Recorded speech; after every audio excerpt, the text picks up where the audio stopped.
Hello, it's Vidas Pinkevicius, and in this video I will show you how to create a question and answer for two parts. Basically, a short 8-measure phrase piece, one basically musical idea, one basic complete musical idea, which we call a period.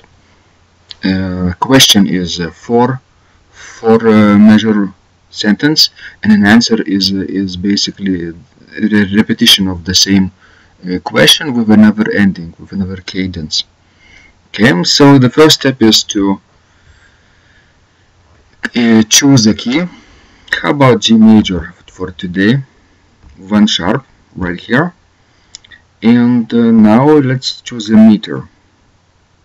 How about 3/4 meter?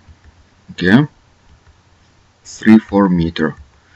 Good, we have something to start with. The basic idea is to create a question out of 4 measures and start on one of the 3 notes of the tonic chord, basically the 1st, 3rd and the 5th scale degrees in G major, basically.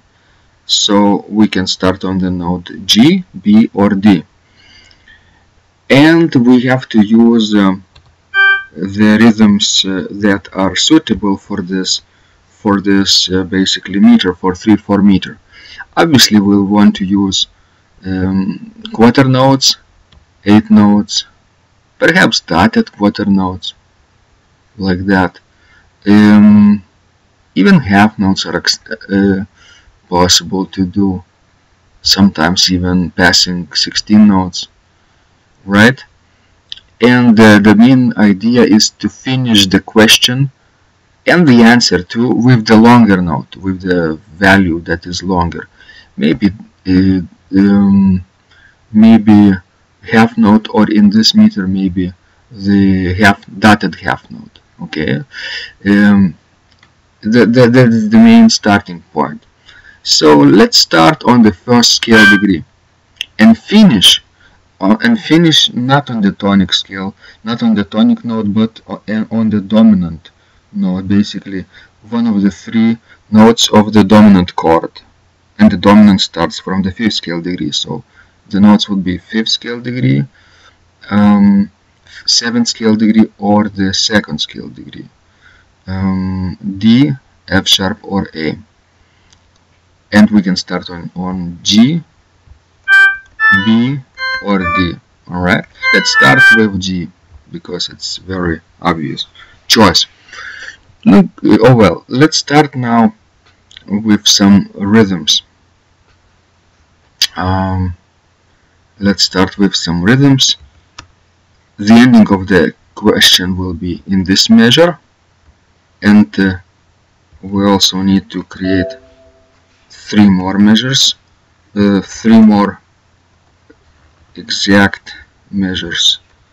There will be 8 measures total. Okay, and we'll start and end on the tonic note here. How about dotted half note? In this meter will work very well. So the ending of the answer will end on the G. Okay, how about ending of the question on the note A, on the 2nd scale degree? Okay, very obvious choice. So then let's create a rhythm. We can use just 1 note for starters. This.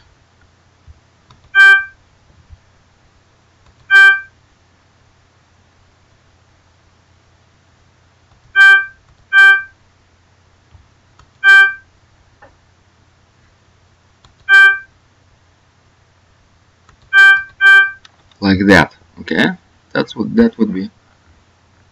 be possible.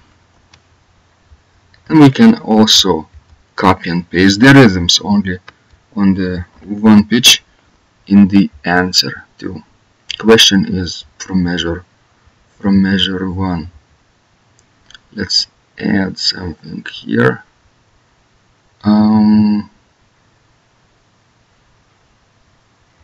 Let's write it here. Question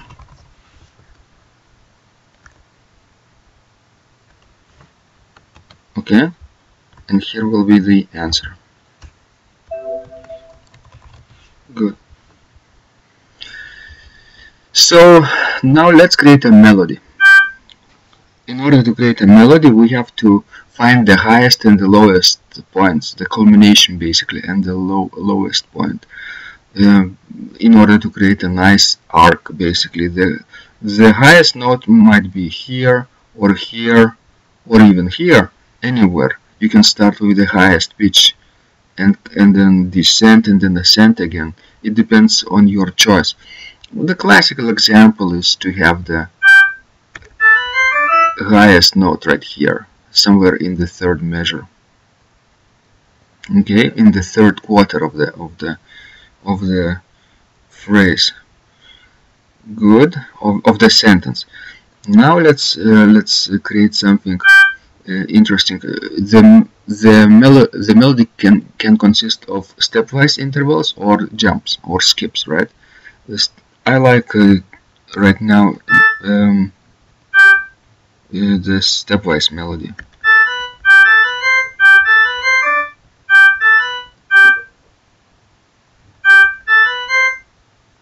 Alright. How about this way?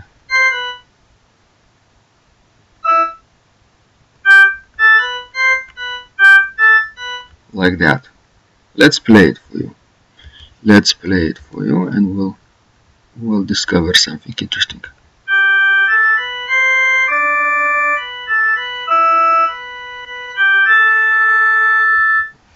Okay, maybe switch to the C one more time.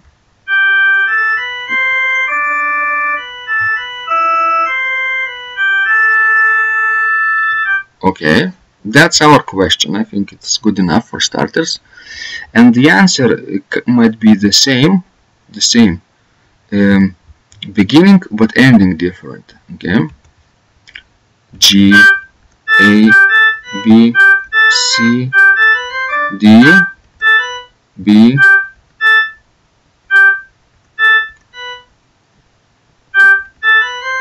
C, and from here we can change the ending.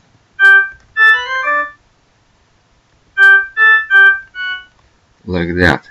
Let's listen to the beginning and then the answer.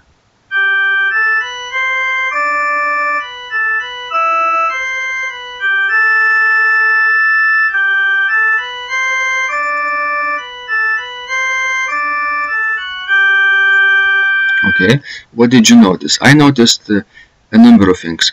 A nice culmination on the note E here, and this is a good thing. But I also noticed the repetitive nature of the answer. 2 notes on the D. Basically, no culmination for the answer. Alright, so maybe we could change a little bit the answer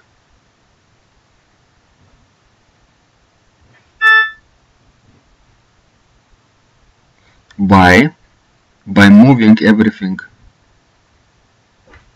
one step higher.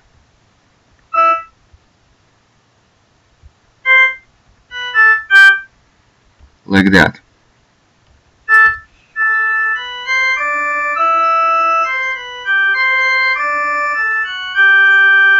Alright, the same note E is the highest point in the answer, but it's in the second measure now, here.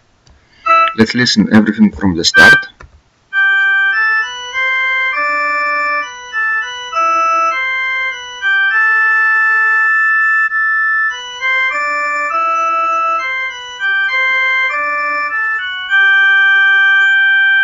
Alright, what I noticed is maybe after this A, we don't want to repeat another A.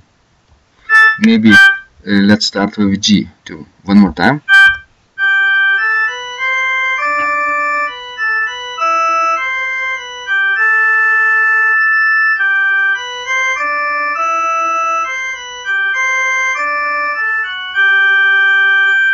Okay, it's I think convincing enough to start with. And now let's create the second voice. The challenge is not to do 4-part harmony right away, but for the beginners I think it's easier to work with 2 parts, soprano and the bass. Soprano will have the question and the answer, and the bass part will have the counter melody, like that. The counter melody can have the same meters, the same rhythms as the theme, or it can have a little different melodic contour, rhythmical contour too. The steps in order to do this are very simple. We have to imagine the 3 basic chords: tonic, subdominant, and dominant. Tonic, dominant, and subdominant. Tonic pitches, of course, are 1, 3, 5 scale degree. G, B, and D, right? And then the dominant is already, we know, 5, 7, and 2. If it were a minor key, then we would have the 7 raised scale degree instead of a natural 7 scale degree, because the dominant chord is always major in harmonic minor. Raise the 7 scale degree. But this is major, so we don't worry about that. And the subdominant is, of course, the 4th scale degree, the foundation of it. So 4, 6, and 1. Okay. So the tonic, one more time, is G, B, D. The dominant is D, F sharp, and A. And the subdominant is C, E, and G. Good. Did you notice that in these chords there are a couple of notes that are common for 2 chords? Tonic and the dominant chords have the note D in common, and the tonic and the subdominant chords have the note G in common. So, in order to guess what notes we have to create in the bass, we simply have to think about these three chords, three functions: tonic, subdominant, and dominant. I suggest to do everything in quarter notes for starters, because we change the chords on every beat most of the time, or we do a repetition of the same chord but with different melodic position too. So what I'm doing is I'm preparing the rhythm only for you right here, the outline, melodic outline, rhythmic outline. And now we have to simply fill in the blanks, fill in the chordal notes. Obviously we start with the G because it's the tonic note. On the note A we can do the note D because it's the dominant note. Okay, but we sort of run into this challenge because on the note C we have to do the subdominant note. In the classical harmony we tend to avoid using the subdominant after the dominant. This is because the dominant is more dissonant chord than the subdominant, and we tend to use chords and chord progressions with the which intensify the movement of the harmony from the dissonant to the more dissonant, basically, or from the consonant harmony to the dissonant, but not from the very dissonant to the less dissonant. Therefore, from the dominant to subdominant is not a very good choice. And we would have to do this, right? We would have to do this: D and D, D and C, dominant and subdominant, which obviously is not a very good choice. And we have now a little miracle here too, because we can harmonize not necessarily the first note of the beat, but the second note of the beat, right? Which would make A non-chordal note and the note B chordal note. Okay, so on the note B, of course, it's the tonic, and everything is now very well. So we have done now the first measure completed. G, G, and C. Remember, we are using only the tonic, subdominant, and the dominant pitches. C, basically G, C, and D, or G, D, and C. The root notes of these three chords. For now, no inversions in order not to overcomplicate things. Okay. After this, we can use the dominant D, G on the second beat, because the tonic, the dominant, or no, maybe again the tonic, because after the tonic it comes here the subdominant. Okay, we have to look ahead a little bit of the next couple of beats and to guess what's coming up, like that. Let's repeat that: the subdominant, tonic, dominant,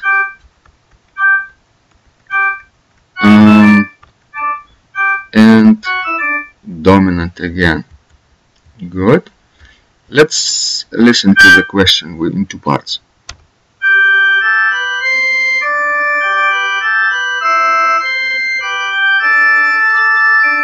Like that. Did you like it?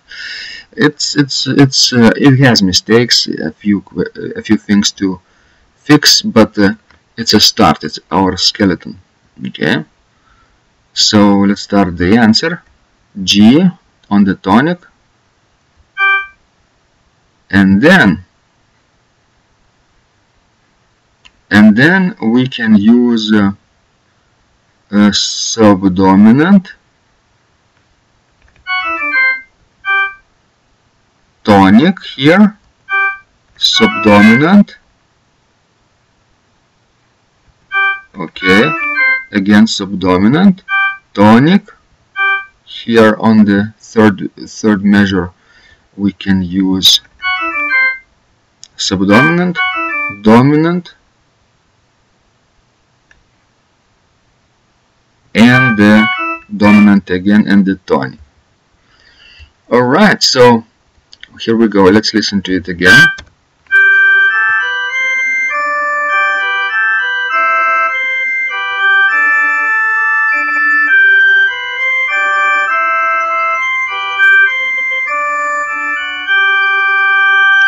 Good. As in the question, in the answer too, we need a few things to change, and the way to change them is to understand that we can use the inversions of the tonic, subdominant, and the dominant.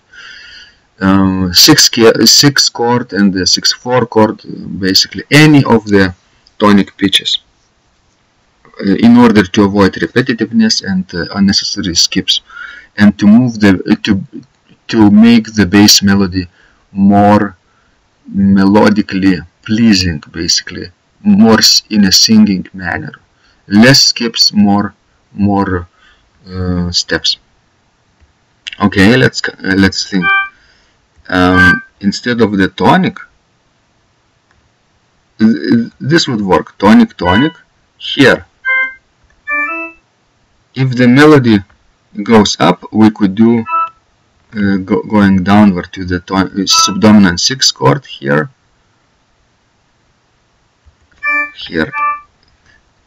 The main principle of voice leading is to do as much opposite motion of the voice leading as possible. If the melody goes up, we go down, and vice versa, whenever possible, of course. So remember, the melody goes up here in the first measure, the bass goes down. No problem then. We avoid any forbidden intervals then. Good. Tonic.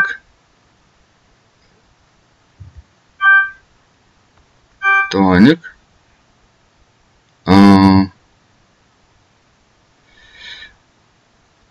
And now let's think if we are in a good place. Maybe now we could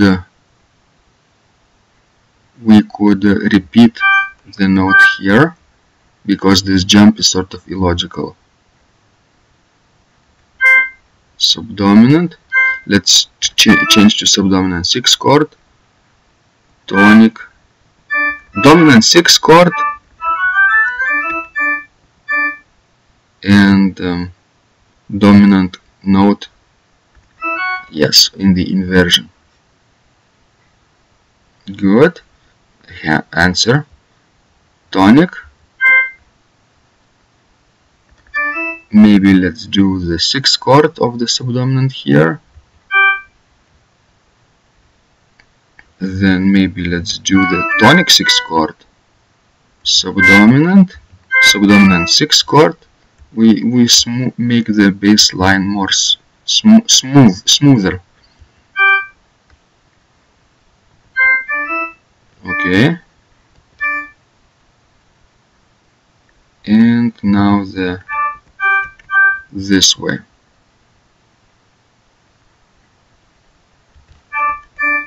Maybe this way, it's better. Let's listen to the entire thing.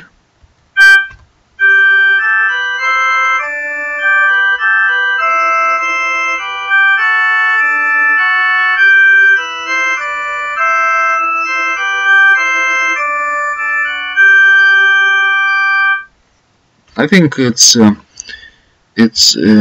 it could be like this, except for these two places of repeated notes, 1 and here 2.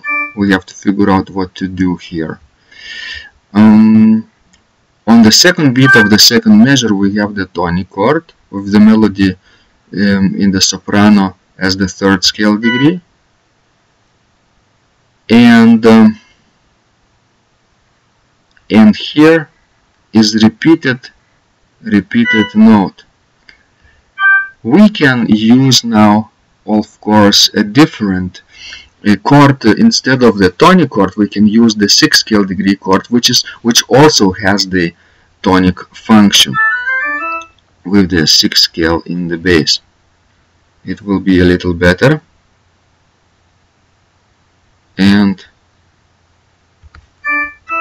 here, dominant 6th chord would be the first note here. Let's listen to it again.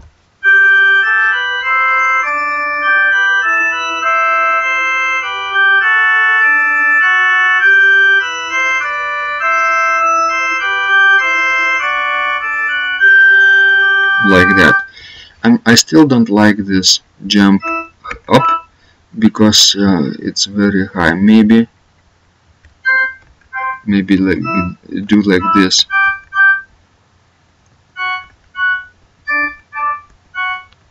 Like that. Okay.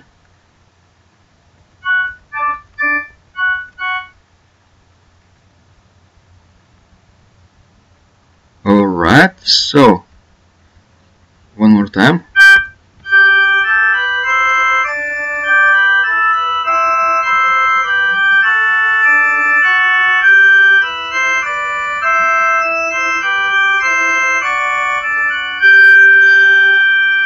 Okay, I think it could be like this. So we have created question and answer for 2 parts using basically only 3 chords, except for one occasion when we used the 6th scale degree chord in the bass here, right? Which also has the tonic function.